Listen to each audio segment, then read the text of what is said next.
Well, hello, writers. Today is Tuesday, June 18th, 2024. We are 2 days away from the summer solstice, and summer is my favorite time of year.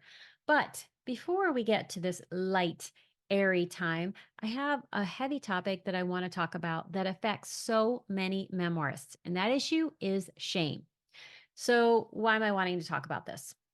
Last weekend, I read a New York Times article about Jill Ciment's new memoir, Consent. And then I also read Brooke Warner's rebuttal of that article, which gave me a little more information about Jill's book.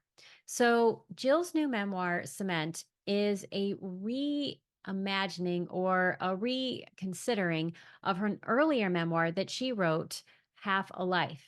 So in Half a Life, she portrayed herself and her husband one way, but now that she's older and he's dead, she's thinking about the situation in a very different way.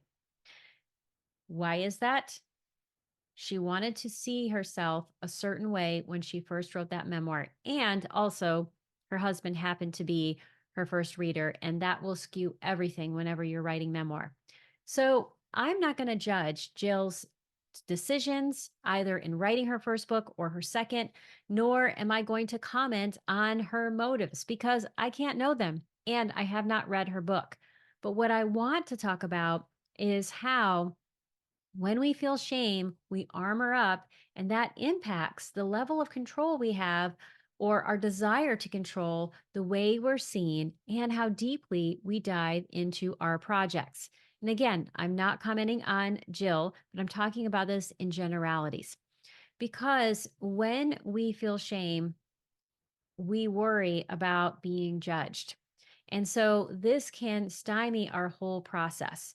So, what do we do about it? Number one, you need to make sure you have plenty of time to process all of the feelings that you're going to have when you're working on your memoir. And it's great to have a couple of exercises that you can do that can help you figure this out.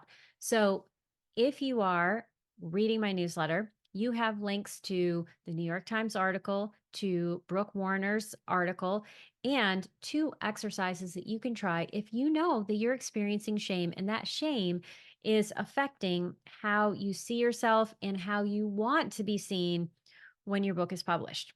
So, please try those out. Also, there is a link to the blog post that I published for Jane Friedman last week on the missing link in character development. Speaking of such things, this Wednesday, June the 19th, I am teaching the psychology of character development, a webinar I am very excited about, and it only cost $25.